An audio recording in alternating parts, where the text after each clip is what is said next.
जाए अब हम भुला गए कि हमरो केहू रहे बहुत कि बाड़ू जेकारा संगे अब खुश रहा दुआ करब भगवान से रहलू ना तू किस्मती में रहले भी मान के और दिल के दर्दिया सहले हम जाइबू न केहू से कहे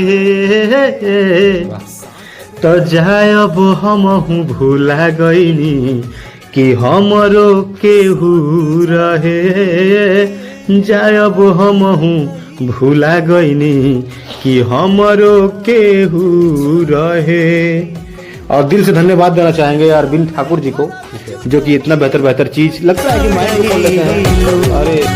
नहिया में भरल जुदाई कैलू तू